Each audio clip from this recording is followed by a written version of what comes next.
أعوذ بالله من الشيطان الرجيم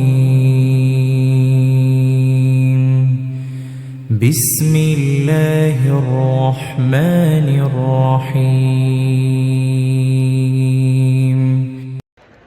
السلام عليكم ورحمة الله وبركاته.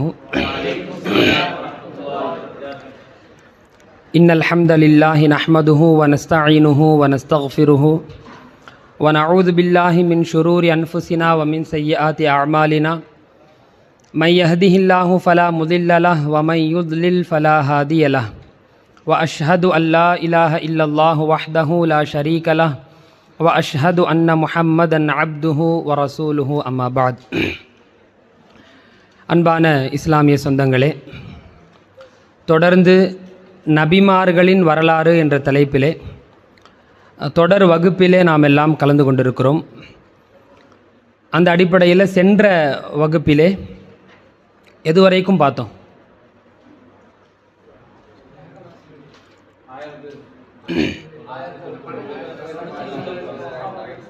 அல்ஹம்துலில்லாஹ். எதை பார்ப்போன்னு சொல்லி இருந்தோம்?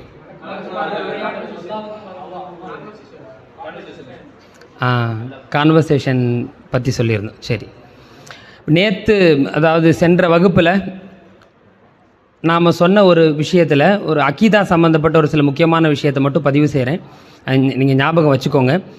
என்ன சொன்னால், நேற்று அல்லாஹ் தன்னுடைய கையை என்ன செய்வான், இரண்டு கைகளையும் மூடி இதில் ஒன்று தேர்ந்தெடுங்கன்னு சொல்லுவான். அப்போ ஆதம் அலைஹிஸ்ஸலாம் யமீனை தேர்ந்தெடுப்பாங்க அப்படின்னு வரக்கூடிய விஷயங்கள். இது மாதிரி அல்லாஹ்வுக்கு கை, முகம், இது சம்மந்தப்பட்ட எல்லாத்துலேயுமே ஹுலாசாவாக நான் சொல்லிடுறேன். இது சம்மந்தப்பட்டு வரக்கூடிய எல்லா விஷயத்துலேயும் ஒரே ஒரு பேஸை மட்டும் மனசுக்குள்ளே ஞாபகம் வச்சுக்கோங்க. லைஸ கமிஸ்லிஹி ஷைஉன், லைஸ கமிஸ்லிஹி ஷைஉன், அல்லாஹ் சொல்லக்கூடிய இந்த வாசகம், ஓகேவா? அவனை போல எந்த ஷையும் இல்லை, எந்த ஒரு பொருளும் ஒரு விஷயமும் அவனை போல அல்ல அப்படிங்கிறத மட்டும் நீங்கள் கொள்கை சார்ந்த விஷயமா இருக்கிறதுனால அதை பதிவு செய்ய வேண்டியதாக இருக்குது. வரலாறாக இருந்தாலும் இது சம்பந்தமான விஷயங்கள் வர்றதுனால லைஸ கமிஸ்லிஹி ஷைஉன் வஹுவ ஸமீஉல் பஸீர், அவனை போல எதுவும் இல்லை, மேலும் அவன் எல்லாவற்றையும் யாவற்றையும் செவியேற்பவன், மேலும் அவன் பார்ப்பவன் அப்படிங்கிற இந்த ஆயத்தை மட்டும் மனசில் நிலைநிறுத்திக்கோங்க. இன்னும் ஒரு சில விஷயங்கள் உங்களுக்கு சொல்லணும் அப்படின்னு சொல்லி தோணுச்சு.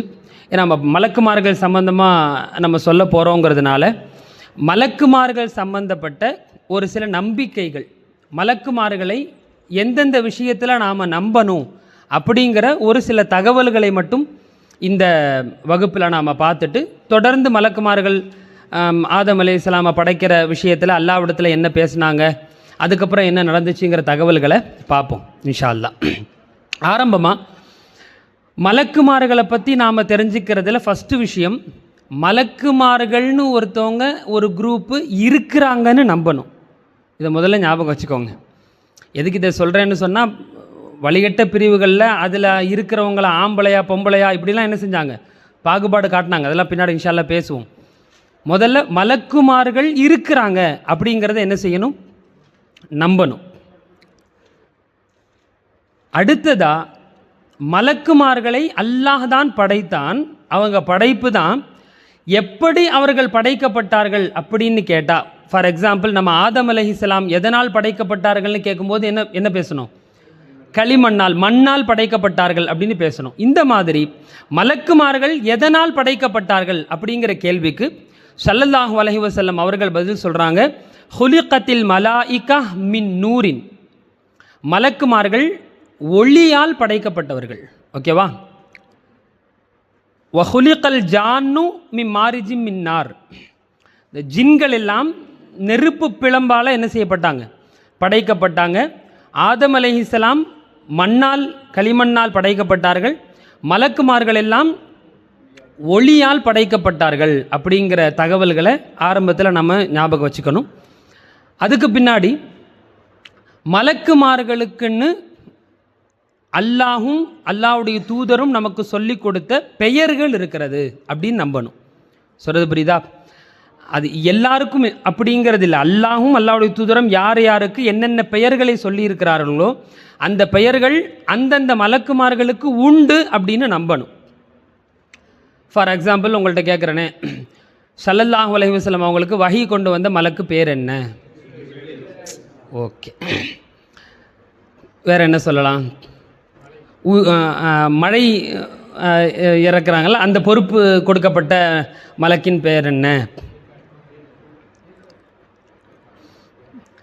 சரி, இந்த சூறு ஊதுற அந்த மலக்கின் பெயர் என்ன? சரி, அதெல்லாம் பின்னாடி அது சம்மந்தமான ஆதாரங்களை நம்ம இருந்தால் பார்ப்போம். உயிரை எடுக்கும் மலக்கின் பெயர் என்ன? பேர் என்ன? இசாக் அலைஹிஸ்ஸலாமா?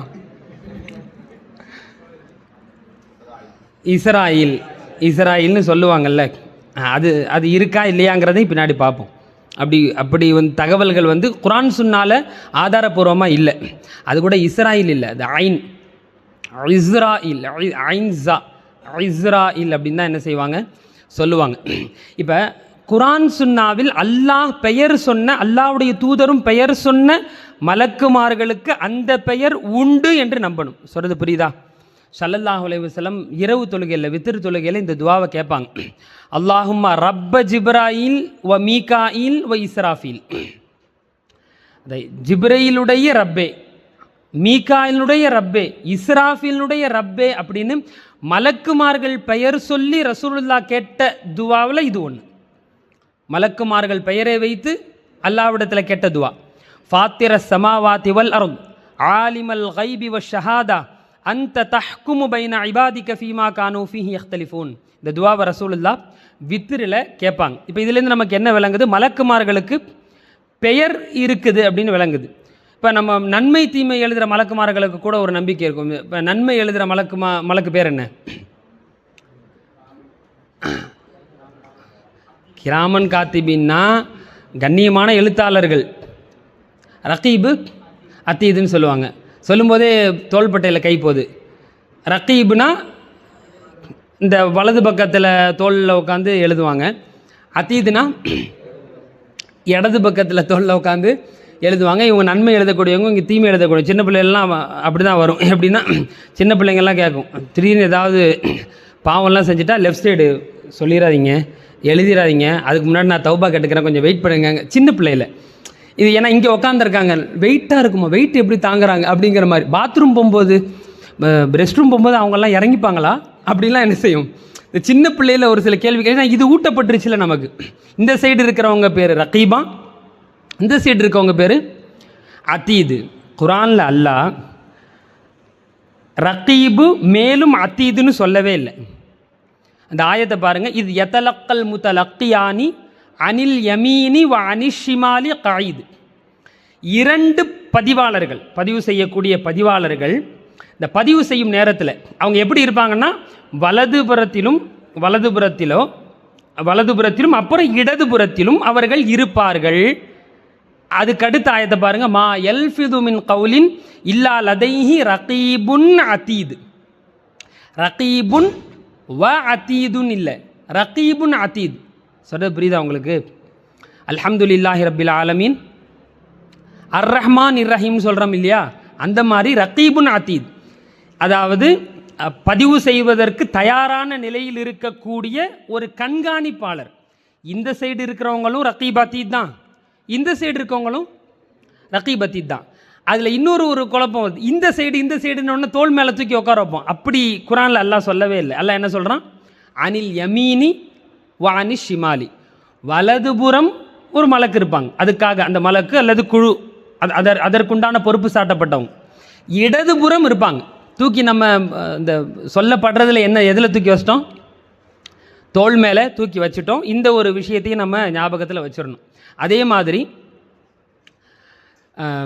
இந்த இஸ்ராயில் சொன்னோம்ல, இஸ்ராயில் அப்படிங்கிற பேர் குர்ஆன் சுன்னாவில் ஆதாரபூர்வமாக இஸ்ராயில் அப்படிங்கிற தகவல் நமக்கு கிடைக்கலை. சொல்ல புரியுதா? ஒரு சில ஆசாறுகளில் இருப்பதாகவும் தகவல் கிடைக்குது. அது மட்டுமல்ல, இஸ்ராஈலியாத்துன்னு நான் ஏற்கனவே பாடங்களில் உங்களுக்கு சொல்லியிருப்பேன். இஸ்ராஈலியாத்துன்னு சொன்னால் வேதக்காரர்கள் சொல்லக்கூடிய தகவல்களை இஸ்ராஈலியாத்துன்னு சொல்லுவோம். இந்த மாதிரி இஸ்ராஈலியாத்தில் கட்டுப்பட்ட ஒரு சில தகவல் தான், அந்த தகவல்களில் ஒரு தகவல் தான் இந்த இஸ்ராயில் அப்படிங்கிற பேர் என்பதாகவும் தகவல் கிடைக்கிது. இதை நாம் எப்படி விளங்கணும்னு சொன்னால், பொதுவாகவே அந்த வேதம் கொடுக்கப்பட்டவங்களுடைய தகவல்களை நாம் எப்படி எடுத்துக்கணும்னு சொன்னால், ஸல்லல்லாஹு அலைஹி வஸல்லம் சொல்கிறாங்க, லா துஸத்திகு அஹ்லல் கிதாபி வலா துகதிபூஹும். அவர்கள் அஹ்லு கிதாப் ஏதாவது சொன்னாங்கன்னு சொன்னால் அவர்களை உண்மைப்படுத்தவும் செய்யாதீர்கள், பொய்ப்படுத்தவும் செய்யாதீர்கள். வகூலு ஆமன்னா பில்லாஹி வமா உன்சில இலைனா. நீங்கள் என்ன சொல்லணும் தெரியுமா? ஆமன்னா பில்லாஹ், அல்லாவை கொண்டு நாங்கள் ஈமான் கொண்டோம். வமா உன்சில இலைனா, எங்களுக்கு இறக்கப்பட்டதை கொண்டும் நாங்கள் ஈமான் கொண்டோம்னு சொல்லிடணுமே தவிர, அவங்க சொன்னது நீங்கள் கரெக்டாக தான் சொன்னீங்க, குர்ஆன் சுன்னாவில் தெளிவாக இல்லாத விஷயங்களை அவர்கள் சொல்லும் போதும் இல்லை இது கரெக்டு தான் உண்மைப்படுத்தவும் கூடாது. குர்ஆன் சுன்னாவில் தெளிவாக இல்லாத விஷயங்களை அவர்கள் சொல்லும்போது இல்லை அது ஷரியத்துக்கு மாற்றமாக இல்லாத பட்சத்தில் இது முழுக்க முழுக்க பொய் அப்படின்னு சொல்லி ஒதுக்கி விடவும் முடியாது. அப்போ இந்த மாதிரி அஹ்லு கிதாபுகளுடைய தகவல்களை நாம் எப்படி எடுக்கணும்னா, அது உண்மைன்னு உறுதிப்படுத்திட வேணாம், பொய்ன்னு சொல்லி ஒட்டுமொத்தமாக தகவல் இருக்குது அப்படிங்கிறத மட்டும் நாம் தெரிஞ்சு வச்சுக்கணும். ஸல்லல்லாஹு அலைஹி வஸல்லம் இன்னொரு ஹதீஸில் சொல்லும்போது, பல்லிகு அன்னி வலவ் ஆயா வஹத்தீஸு அன் பனி இஸ்ராஈல வலா ஹரஜ். பனி இஸ்ராயல்களிடமிருந்து ஏதாவது செய்தி சொல்லணும்னு சொன்னால் அவர்களிடமிருந்து நீங்கள் செய்திகளை அறிவிக்கலாம், அதில் எந்த பிரச்சனையும் இல்லை. ஆனால் நம்புகிற விஷயத்தில் தான் இங்கே பிரச்சனை. இப்போ நம்புறதில் நீங்கள் உண்மைப்படுத்தி விடவும் வேண்டாம், ஒட்டுமொத்தமாக அது பொய்ன்னு சொல்லி ஒதுக்கி விடவும் வேண்டாம் அப்படின்னு சொன்னாங்க. அதிலே கட்டுப்பட்ட செய்திகளில் ஒரு செய்தி தான் இஸ்ராயில். நம்ம புழக்கத்தில் இஸ்ராயில் அப்படின்னு சொல்கிற இந்த மலக்கினுடைய பெயர். ஆனால் ஒரு விஷயத்தை ஞாபகம் வச்சுக்கணும், மலக்குல் மௌத்துன்னு இருக்கிறாங்க, மலக்குல் மௌத்து இல்லாமல் இல்லை, பேரு தான் இஸ்ராயில் அப்படிங்கிறதுக்கு தகவல் உறுதிப்பட இல்லை. சொல்ல புரியுதா? அல்லாஹ் குர்ஆனில் சொல்லும்போது, குல் யதவஃபாக்கும் மலக்குல் மௌத்தில்லதி உக்கிலபிக்கும், உங்களுக்கென நியமிக்கப்பட்ட மலக்குல் மௌத் உங்களை வஃபாத்தாக்குவார். சொல்ல புரியுதா? அப்போ மலக்குல் மௌத் இருப்பது உண்மை, அதில் மாற்று கருத்து இல்லை. அவருடைய அந்த பெயர் இஸ்ராயில் அப்படிங்கிறதுல தான் உண்மைப்படுத்தப்பட்ட தகவல் இல்லை அப்படிங்கிறதையும் நாம் ஞாபகம் வச்சுக்கணும். இதுக்கடுத்து மலக்குமார்கள் எத்தனை பேர், தோராயமாக எத்தனை பேர் இருப்பாங்க? அல்லாஹ்வை தவிர வேறு யாரும் அறிய முடியாதுங்கிறதையும் மலக்குமார்கள் விஷயத்தில் நாம் ஈமான் கொள்ளணும். ஏன்னு சொன்னால், ஸல்லல்லாஹு அலைஹி வஸல்லம் மேராஜ் போனாங்க இல்லையா, இந்த மேராஜ் சம்பவத்தில் பைத்துல் மாமூர்னு ஒரு பள்ளிவாசல் நீங்கள் எல்லாம் கேள்விப்பட்டிருப்பீங்க. அது பைத்துல் மாமூர் வானத்தில் இருக்குது. இந்த பைத்துல் மாமூரில் அது மலக்குமார்கள் தொழக்கூடிய பள்ளிவாசல். அதில் மலக்குமார்கள் எப்படி தொழுவாங்கன்னு ஸல்லல்லாஹு அலைஹி வஸல்லம் அந்த ஹதீஸில் சொல்லும்போது பாருங்கள், அல் பைத்துல் மாமூர் யுஸல்லி ஃபீஹி குல்ல யௌமின் 70 அல்ஃப மலக்கின்.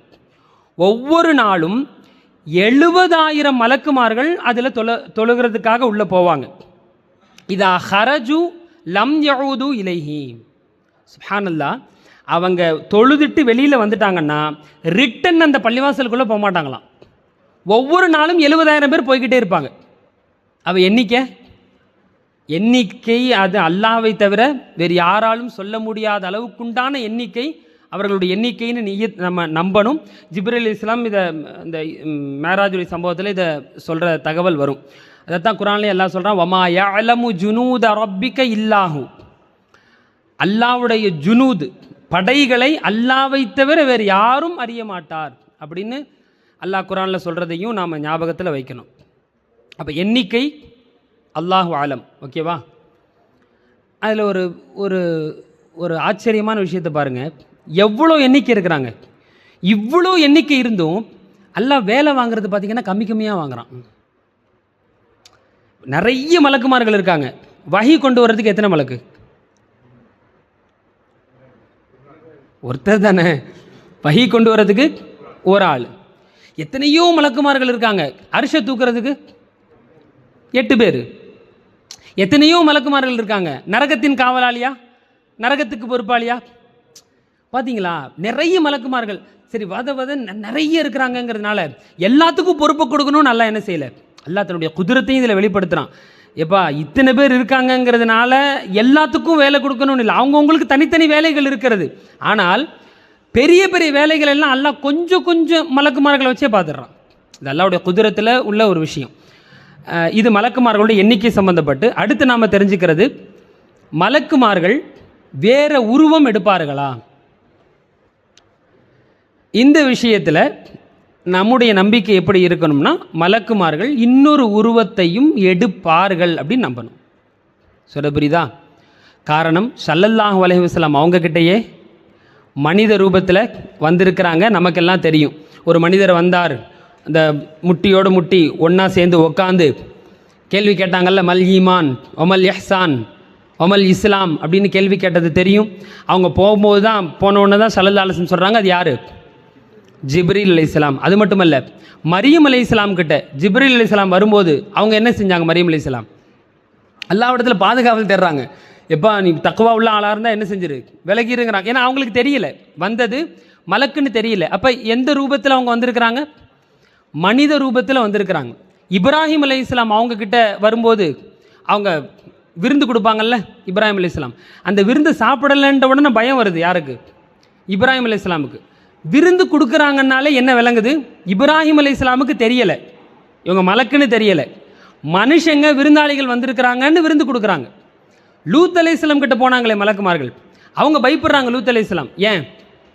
அழகான ஆண்களாக இருக்கிறாங்க, இவனு ஃபுல்லாக ஆண்களை விரும்பக்கூடியவனா இருக்கிறானோ. லூத் அலைஹிஸ்ஸலாம் குரூப் எல்லாம் என்னம்மா கே கே தானே சொல்கிறாங்க, கே அது என்னது இன்னொன்று லெசிபியன், வானவில்லா அல்லா அல்லா. அதாவது இந்த லூத் அலைஹிஸ்ஸலாம் காலத்தில் அது இருந்துச்சுன்னு நமக்கு தெரியும். அப்போ இவங்க அழகான ஆண்கள் ரூபத்தில் இவங்க வந்திருக்க போய் தான் லூத் அலைஹிஸ்ஸலாம் பயப்படுறாங்க. ஆஹா என்னடா இது இப்படி வந்து விருந்தாளியாக வந்திருக்கிறாங்க, இவனு வேற வர்றானோலே, வந்தவொடனே எப்படி இவங்களை நாம் பாதுகாக்க போகிறோன்னு பயப்படுறாங்கன்னா அந்த கவலை அவங்களுக்கு வருதுன்னா தெரியலை, வந்தது யாருன்னு தெரியல. அவங்க தான் சொல்கிறாங்க, கவலைப்படாதீங்க நாங்கள் மலக்கு அவனில் போடுறதுக்கு தான் வந்திருக்கிறோம், அவங்க கதையை முடிக்கிறதுக்கு தான் வந்திருக்கிறோங்கிற தகவலை சொன்ன உடனே தான் அவங்க மலக்குங்கிறது யாருக்கு தெரியுது? லூத் அலைஹிஸ்ஸலாம் அவங்களுக்கு தெரியுது. இந்த சம்பவங்கள்லேருந்து நமக்கு என்ன விளங்குது? மனித ரூபத்தை மலக்குமார்கள் என்ன செஞ்சுருக்கிறாங்க? எடுத்திருக்கிறாங்க அப்படிங்கிற தகவலும் நமக்கு கிடைக்குது. அது மட்டுமல்ல, ஜிப்ரீல் அலைஹிஸ்ஸலாம் ஒரு சஹாபியினுடைய ரூபத்தில் வருவாங்க. அவங்க பேர் தெரியுமா உங்களுக்கு? திஹ்யத்துல் கல்பின்னு சொல்லுவாங்க. திஹ்யத்துல் கல்பி, திஹ்யான்னு சொல்லுவாங்க. அந்த சஹாபியினுடைய உருவத்தில் ஜிப்ரீல் அலைஹிஸ்ஸலாம் வந்திருக்கிறாங்க. ஒரு தடவை உம்மு சலமா ரலியல்லாஹு அன்ஹா கூட ரசூலுல்லாஹ் இருக்கும்போது ஒரு மனிதர் வந்து பேசிட்டு போகிறார். அந்த மனிதர் வந்தார், பேசிட்டு போயிட்டார். உம்மு சலமா ரலியல்லாஹு அன்ஹா சொல்கிறாங்க, வல்லாஹி மா ஹசிப்துஹு இல்லா ஈயாஹு. அவனை ஸல்லல்லாஹு அலைஹி வஸல்லம் கேட்குறாங்க, இப்போ வந்துட்டு போனார்ல அவர் யாருன்னு தெரியுமா அப்படின்னு கேட்கும்போது, அப்போ உம்மு சலமா ரலியல்லாஹு அன்ஹா சொல்கிறாங்க, ஹாதா திஹ்யா, இது தெரியாதா, திஹ்யா தான் வந்தாங்க அப்படின்னு சொன்ன உடனே இந்த சம்பவம் முடிஞ்சிருது. உம்மு சலமா ரலியல்லாஹு அன்ஹா சொல்கிறாங்க பின்னாடி, வல்லாஹி மா ஹசிப்துஹு இல்லா ஈயாஹு ஹத்தா சமிஅத்து ஹுதுபத்தன் நபி ஸல்லல்லாஹு அலைஹி வஸல்லம் யுக்பிரு ஹபர ஜிப்ரீல். ஸல்லல்லாஹு அலைஹி வஸல்லம் இதை ஹுதுபா செய்கிறாங்க. அப்படி செய்யும்போது இப்போ வந்தவர் ஜிப்ரீல்னு அவங்க சொல்கிறாங்க. அந்த சொல்கிறத கேட்குற வரைக்கும் நான் வந்துட்டு போனவர் திஹ்யானே நினச்சிக்கிட்டு இருந்தேன். அவங்க சொன்ன பிறகு தான் எனக்கே தெரிஞ்சது வந்தது திஹ்யா அல்ல. யார் வந்தது? ஜிப்ரீல் அலைஹிஸ்ஸலாம் தான் வந்தாங்கன்னு எனக்கு தெரிஞ்சுது அப்படின்னு உம்மு சலமா ரலியல்லாஹு அன்ஹா சொல்கிறாங்க. இதன் மூலமாகவும் என்ன விளங்குது? மனித உருவத்தை யார் எடுக்க முடியும்? மலக்குமார்கள் எடுத்திருக்கிறார்கள் அப்படிங்கிற தகவல்களையும் நாம் அந்த அக்கீதா சார்பில் இருக்கிறதுனால யாரும் சோந்திர வேணாம், கொஞ்சம் கவனமாக என்ன செஞ்சுக்கோங்க, கவனிச்சுக்கோங்க. இதுக்கடுத்து நாம் மலக்குமார்கள் சம்பந்தப்பட்ட விஷயத்தில் நம்ப வேண்டியது, சரி அசல் உருவத்தில் மனிதர்களில் யாராவது பார்த்துருக்குறாங்களா மலக்குமார்களை? அசல் உருவம் எப்படி இருக்கும்? அந்த அசல் உருவத்தில் மனிதர்களில் பார்த்தவர்கள் யார் தெரியுமா? மாஷா அல்லாஹ், ஸல்லல்லாஹு அலைஹி வஸல்லம் அசல் உருவத்தில் என்ன செஞ்சுருக்கிறாங்க? ஜிப்ரீல் அலைஹிஸ்ஸலாமை பார்த்துருக்குறாங்க. வானத்தை முட்டும் அளவுக்கு அவங்களுடைய அந்த பிரம்மாண்டம் இருந்ததாகவும் ஹதீஸுகளில் வருது இல்லையா.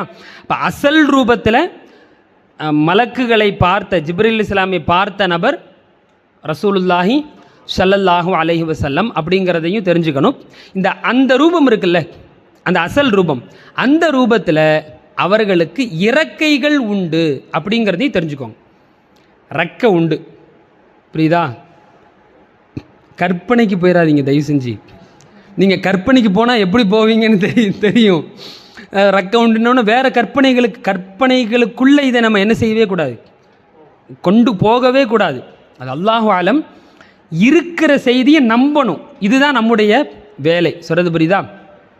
குர்ஆன்ல அல்லாஹ் சொல்லும்போது சொல்கிறான் பாருங்க, அல்ஹம்துலில்லாஹி ஃபாத்திரிஸ் ஸமாவாதி வல் அர்த் ஜாஇலில் மலாயிகதி ருசுலன் உலி அஜ்னிஹத்தின் மஸ்னா வ சுலாஸ வ ருபா.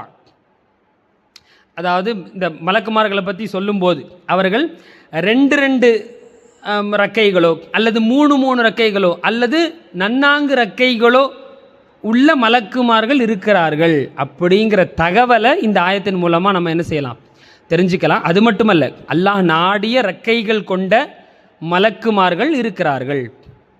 மலக்குமார்களுக்கு ரெக்கை உண்டு. ஓகேவா? அடுத்ததான் மலக்குமார்கள் விஷயத்தில் நாம் தெரிஞ்சிக்க வேண்டியது, மனிதர்களுக்கு எதுவெல்லாம் தொல்லையாக இருக்குதோ, அசௌகரியமாக இருக்குதோ, மலக்குமார்களுக்கும் அது அசௌகரியம்தான், அது தொல்லை தான்.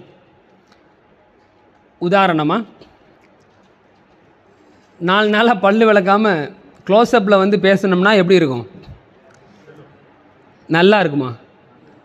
நல்லா இருக்காதுல்ல, அசௌகரியமாக இருக்கும்ல, ப்ரஷ் பண்ணிட்டு வாப்பான்னு சொல்ல தோணும்ல. இப்போ நம்ம எதை அசௌகரியமாக நினைக்கிறோமோ, அன்கம்ஃபர்டபுளாக நினைக்கிறோமோ அப்படின்னா புரியுதா? இது மலக்குமார்களுக்கும் அசௌகரியம் அப்படின்னு ஸல்லல்லாஹு அலைஹி வஸல்லம் சொன்னாங்க. மன் அகலல் பஸல வஸ்ஸூம வல் குர்ராஸ ஃபலா யக்ரபன்ன மஸ்ஜிதனா. யார் இந்த வெங்காயம், பூண்டு, இந்த குர்ராசுன்னு சொன்னால் அது ஒரு வகையான இலை, அதுவும் சாப்பிட்டா வாடை வரும். இந்த மாதிரி அது காய்கறி வகையை சேர்ந்தது. இதெல்லாம் யார் சாப்பிட்றாங்களோ ஃபலா யக்ரபன்ன மஸ்ஜிதனா, நம்முடைய மஸ்ஜிதுக்கு அவங்க என்ன செய்ய வேணாம், வரவேணான்னு சொல்லிட்டு ஸல்லல்லாஹு அலைஹி வஸல்லம் சொல்கிறாங்க, ஃப இன்னல் மலாயிகத ததஅzzா மிம்மா யதஅzzா மின்ஹு பனு ஆதம்.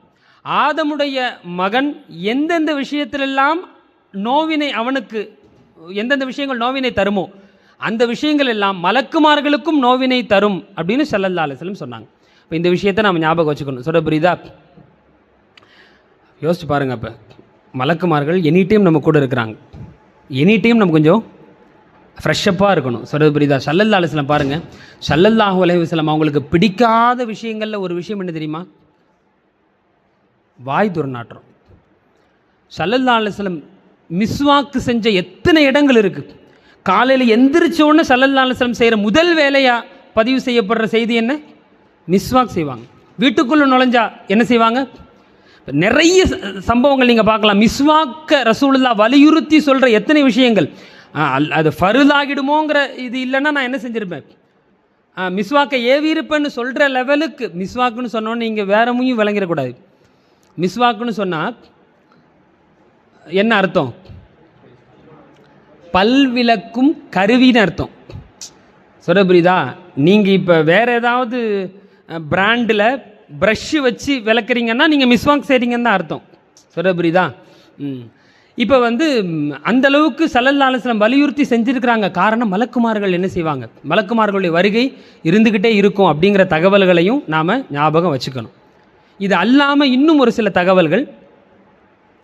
மலக்குமார்கள் எந்த வீட்டில் உருவப்படமும் நாயும் இருக்கிறதோ, உருவப்படமோ அல்லது நாயோ இருக்கிறதோ அந்த வீட்டில் மலக்குமார்கள் வரமாட்டார்கள் அப்படிங்கிற தகவல்களையும் நாம் ஞாபகம் வச்சுக்கணும்.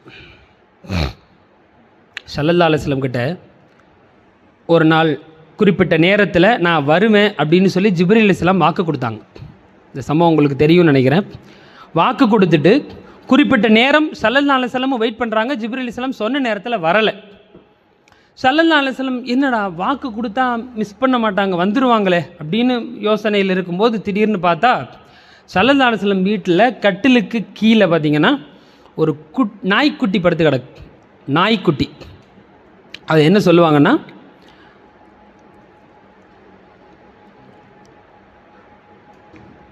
ஜிருவு கல்பின், ஜிருவுன்னு சொல்லுவாங்க நாய்க்குட்டி, ஜிருவு கல்பின், ஒரு நாய்க்குட்டி படுத்து கிடக்கு. இப்போ ஸல்லல்லாஹு அலைஹி வஸல்லம் உடனே கேட்குறாங்க, ஆயிஷா ரலியல்லாஹு அன்ஹா, இது எப்போலேருந்து இருக்குது தெரியுமா? எனக்கு தெரியாது அப்படின்னு சொன்ன உடனே இதை உடனே வெளியில் எடுத்து போட்டுருங்க அப்படின்னு ஸல்லல்லாஹு அலைஹி வஸல்லம் சொல்கிறாங்க. அந்த நாய்க்குட்டி வெளியில் போச்சு. ஜிப்ரீல் அலைஹிஸ்ஸலாம் வந்தாங்க. ஜிப்ரீல் அலைஹிஸ்ஸலாம் வந்த உடனே கேட்டாங்க, வாக்கு கொடுத்தா மீற மாட்டீங்களே, சொன்ன டைமில் வருவேன்னு சொல்லியிருந்தீங்களா, நான் வெயிட் பண்ணனே வரலையே அப்படிங்கும்போது அப்போ தான் ஜிப்ரீல் அலைஹிஸ்ஸலாம் சொன்னாங்க, மனஅனி அல் கல்புல்லதி கானஃபி பைத்திக்க, உங்கள் வீட்டில் இருந்த நாய் என்னை உள்ளே வர முடியாமல் தடுத்து விட்டதுன்றாங்க. இப்போ இயல்பிலேயே மலக்குமார்கள் வர்றதுக்கு தடை இருக்கிறது. அல்லாஹ் தடை போட்டிருக்கிறான் அந்த வீட்டில் நாய் இருந்தால் அல்லது உருவப்படம் இருந்தால். தொடர்ந்து சொல்கிறாங்க, இன்னா லா நதுகுலு பைத்தன் ஃபீஹி கல்புன் வலா சூரத்துன், எந்த வீட்டிலே உருவப்படம் இருக்கிறதோ அல்லது எந்த வீட்டிலே நாய் இருக்கிறதோ அதில் நாங்கள் நுழைய மாட்டோம் அப்படின்னு ஜிப்ரீல் அலைஹிஸ்ஸலாம் சொன்ன ஹதீஸை நாம் பார்க்க முடியுது. அதனால் மலக்குமார்கள் இந்த உருவப்படம் அல்லது நாய் இருக்கிற வீட்டில் வரமாட்டாங்க. உருவப்படம் இல்லாத வீடு இப்போ இருக்குதா சொல்லுங்கள் பார்ப்போம். நம்ம எப்படி விளங்கிக்கணும்னா, எக்ஸ்ட்ரா தகவல் தான். அதாவது சின்ன பிள்ளைங்க இருப்பாங்க, விளையாட்டு பொம்மைகள்லாம் இருக்கத்தான் செய்யும்.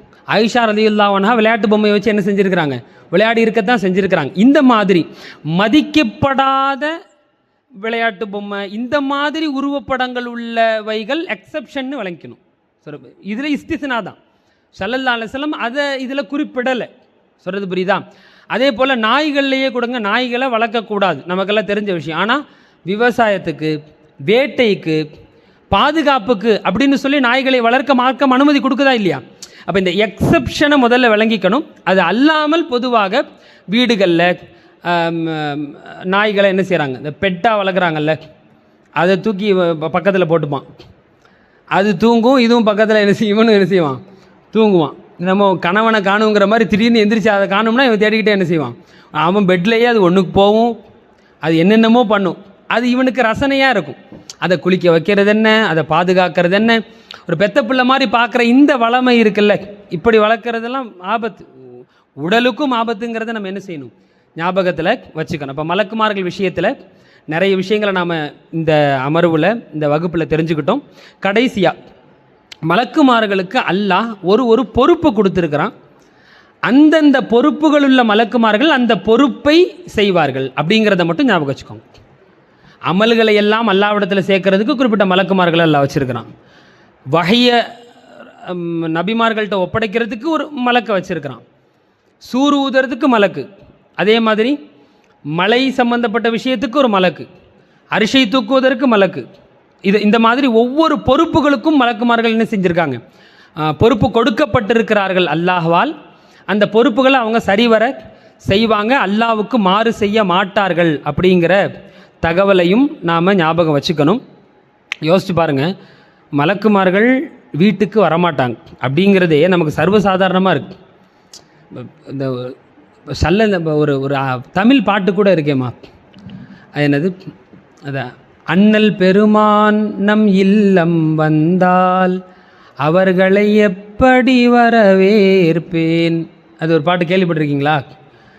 அதாவது இப்போ நம்ம வீட்டில் இருக்கிறோம், திடீர்னு ரசூலுல்லாஹ் நம்ம வீட்டு கதவை தட்டுறாங்க.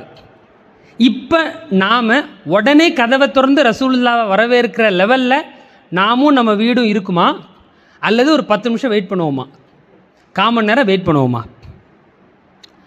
இது இப்படி நினைப்பது சரியா தவறாங்கிறதுக்குள்ளே நம்ம போகலை. இப்போ நம்ம சொல்ல வர்றது, சஹாபாக்கள் காலத்தில் ரசூலுல்லாஹ் இருந்தாங்கல்ல, டக்குன்னு வர்றாங்கன்னா அவர்களை வரவேற்கும் அளவிற்குண்டாக அந்த தயார் நிலையில் அந்த வீடு இருந்திருக்கும் இல்லையா? அவங்க எனி டைம் அப்படி எதிர்பார்ப்புகள் இருந்திருப்பாங்கல்ல. நம்ம வீடு அந்த மாதிரி இருக்குதா அப்படின்னு ஒரு கற்பனையாக ஒரு கவிஞர் எழுதிய கவிதை தான். நான் இதை குர்ஆன் சுன்னா அடிப்படையில் நிறுவ போகிறேன் அந்த மாதிரிலாம் நான் இங்கே சொல்ல வரல. இன்கேஸ் அந்த தயார் நிலையில் நம்முடைய வீடுகள் இருக்கிறதான்னு யோசிச்சு பாருங்கள். உங்கள் வீடுகளை யோசிச்சு பாருங்களேன்.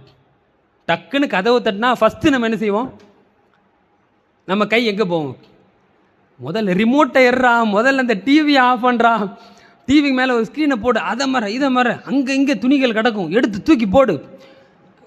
உண்மையை சொல்லுங்கள், ரெடியாவாக இருக்கும். அப்படியா நம்ம வீடுகள் இருக்குது? எவ்வளோ மோசமான ஒரு நிலையில் இருக்குது. அது தொடர்ந்து படிப்பார். என்னது?